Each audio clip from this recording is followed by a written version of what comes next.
50-year-old Brian Thompson, the CEO of UnitedHealthcare, was shot and killed in what appears, at this early stage of our investigation, to be a brazen, targeted attack. This does not appear to be a random act of violence. The victim was in New York City to speak at an investor conference. It appears the suspect was lying in wait for several minutes. And as the victim was walking to the conference hotel, the suspect approached from behind and fired several rounds, striking the victim at least once in the back and at least once in the right calf. From video, we see at 6:44 a.m., the victim is walking alone towards the Hilton after exiting his hotel across the street. We believe the victim was headed to the Hilton Hotel to attend the United Health Group Investors Conference that was scheduled to start at 8 a.m. The shooter appears to be a light-skinned male. He's wearing a light brown or cream-colored jacket, a black face mask, black and white sneakers, and a very distinctive gray backpack. The shooter steps onto the sidewalk from behind the car. He ignores numerous other pedestrians, approaches the victim from behind, and shoots him in the back. The shooter then walks toward the victim and continues to shoot. It appears that the gun malfunctions as he clears the jam and begins to fire again. About an hour and 20 minutes before the start of the conference, is there any indication that he was going to meet someone? Because it's pretty early. Is he on his way to meet someone there at the conference? He leaves the hotel dressed like he's going to be attending the conference. We're working with his co-workers and other people that he planned on attending the conference with to get that information. But as of right now, he's in charge of the conference, so we believe he was getting there to help set up. Okay, and then just the city bike, if I may. Do we know where that city bike is now? Does he dock it, or does he keep riding it? We're still tracking video. The last we see with him on that bike is in Central Park. Is there a way to track that bike? There are GPSs on those bikes. We'll be working with the company. All right, we're going to move over. We're going to go NJ Burkett. Thank you. Chief, were any words exchanged? If so, what were the words? I'm told a cell phone was recovered in an alleyway on his escape route. Does that appear to be connected to the suspect? We're working through that cell phone. Obviously, we'll be processing it forensically. And as far as words being exchanged, we do not have audio of the incident. We only have the regular video. But nothing from witnesses? Nothing from, well, there was one witness standing right next to the victim when he was shot. We're still trying to identify that victim. Excuse me, that witness. We're going to go over to Aaron Katursky. Thank you. Chief, was he checked into the hotel across the street alone? Was he in the city alone? Was he accompanied by anybody? Did he have any known enemies or anyone that you've been able to find so far? Like I said, we're reaching out to law enforcement in Minnesota, and we're also interviewing his co-workers and family members to see if there have been any specific threats against him in the past.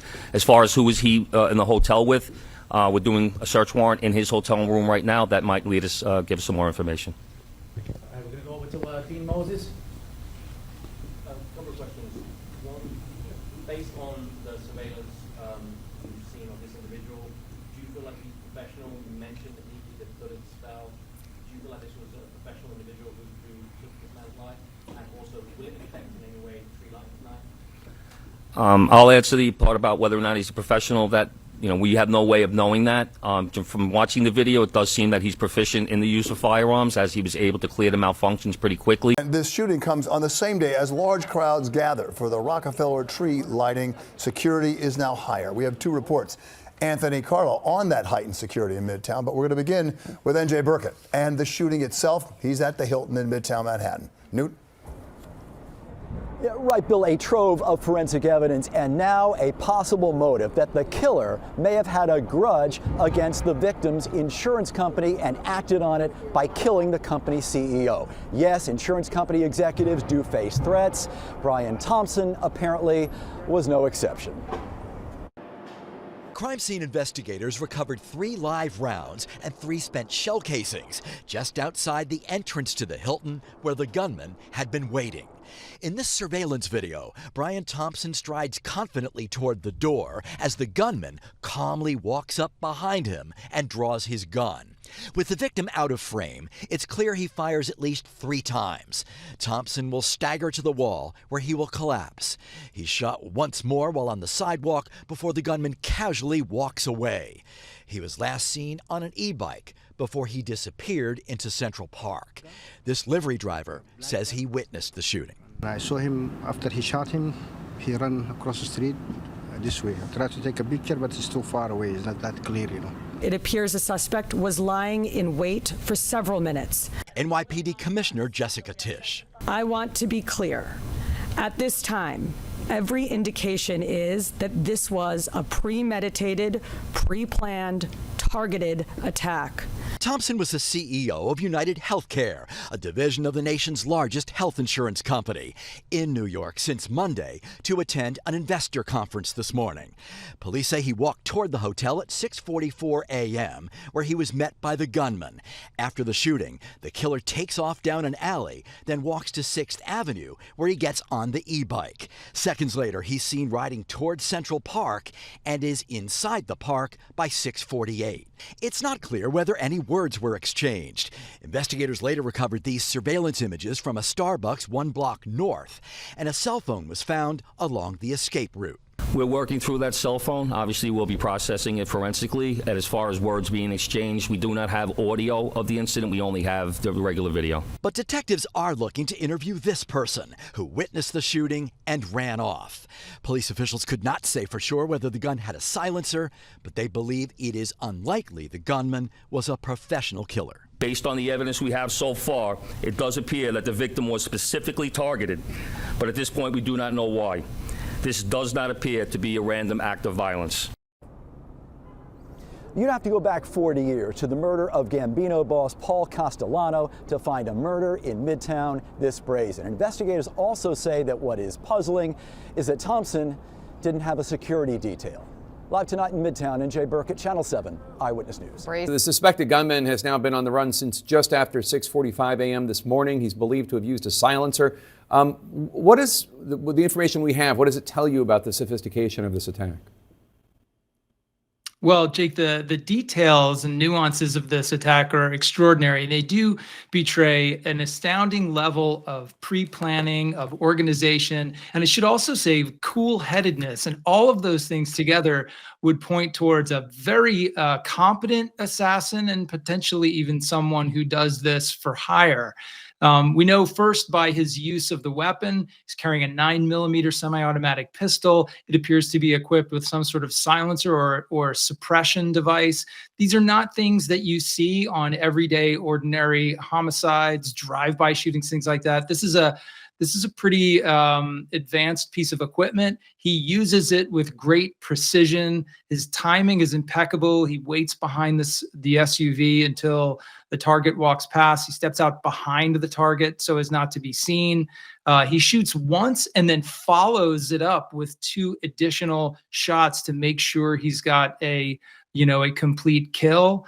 And of course, he's able to recycle the weapon to clear an ammunition jam in the middle of the attack. That shows a high degree of training on firearms, training that in which you practice over and over how to clear a jam from a gun in the middle of a firefight. He's clearly adept at those skills. And I think the timing and the way he conducts himself also really lend to this impression that this is someone who is very serious and spent a lot of time thinking this through. We really don't know what it was about, but shocked that somebody would be killed in broad daylight in New York. That's really quite shocking. Police say the city is still safe and the lighting will go on as planned. This is a terrible event, but we're going to go on and people are going to enjoy the tree lighting tonight. In New York City, I'm Lee Waldman reporting. Brian was a wonderful person with a big heart and who lived life to the fullest. He will be greatly missed by everybody. Our hearts are broken and we are completely devastated by this news. He touched so many lives. Colleagues, I'm deeply saddened to tell you that earlier this morning, our friend and colleague Brian Thompson was killed just outside our investor conference hotel in New York. There are no words to describe how so many of us are feeling right now. Brian was a truly extraordinary person who touched the lives of countless people throughout our organization and far beyond. It's a terrible tragedy, and I know we are in shock and disbelief. Our hearts are with his family, especially his mom, his wife Paulie, his brother, and his 2 boys who lost their father today. Please keep them in your thoughts and prayers, and be assured we'll be there for them. I hope you, will now all do the same for one another as we all grieve together during this awful time. Brian Thompson was promoted to CEO of UnitedHealthcare in April 2021. He managed a division that employs about 140,000 people and offers insurance to both individuals and companies. When asked if he had any enemies or threats against him, police said they were still interviewing family and colleagues. So who was Brian Thompson? Eyewitness News reporter Joe Torres has been looking into the slain CEO's background. Joe? Sandra, a horrifying and shocking act of violence. That is how Senator Amy Klobuchar described the cold-blooded killing of Brian Thompson. Thompson, as we mentioned, was the CEO of UnitedHealthcare, a company based in Minnesota. But he was in Manhattan for an annual conference at the Hilton when his life was cut short this morning by a murderer in Midtown. Brian Thompson was 50 years old, 50. And while his business acumen and leadership skills paved the way to a prosperous and privileged career in the healthcare industry, it was his roles as husband and father of two that meant the world to his family. We are shattered to hear about the senseless killing of our beloved Brian, wrote his wife Paulette in a statement. Brian was an incredibly loving, generous, talented man who truly lived life to the fullest and touched so many lives. Most importantly, Brian was an incredibly loving father to our two sons and will be greatly missed. For the last 3 years, Thompson served as the chief executive officer of UnitedHealthcare, the health benefits business of its parent company, UnitedHealth Group, the country's largest private health insurer. Before holding the company's top spot, Thompson oversaw United's government programs from 2019 to 2021, a responsibility that added to his management of the company's Medicare and retirement division. He kicked off his career with United 20 years ago as the director of corporate development before working his way to CEO. A statement issued by United Health Group said, Brian was a highly respected colleague and friend to all who worked with him. We are working closely with the New York Police Department and ask for your patience and understanding during this difficult time. United Health Group is based in Minnetonka, Minnesota. The flags outside corporate headquarters flew at half-staff today. I knew Brian. Tragic. And as I said, some of it's still preliminary on this, but figure out what was behind this and follow through, making sure someone's brought to justice. But just our deepest condolences to the family. Horrible tragedy. UnitedHealth and Brian Thompson were under the scrutiny of federal investigators. The Department of Justice was looking at the company for antitrust issues.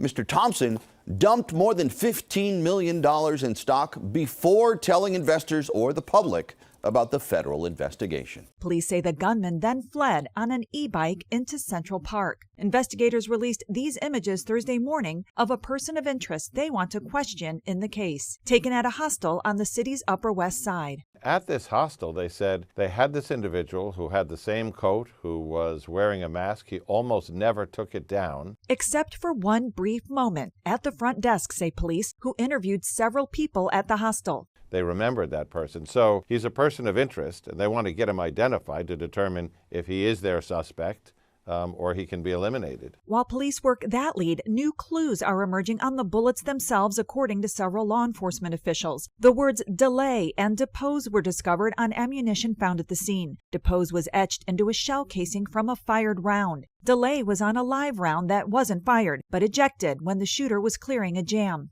They are operating on the theory that the bullets had a message against insurance companies who, when hit with claims, will delay or go to court and take depositions. If someone has heard him use those words before and sees that picture, especially of his face in the Starbucks, they would be able to put two and two together and get in touch with law enforcement, hopefully. I'm Laura Aguirre reporting.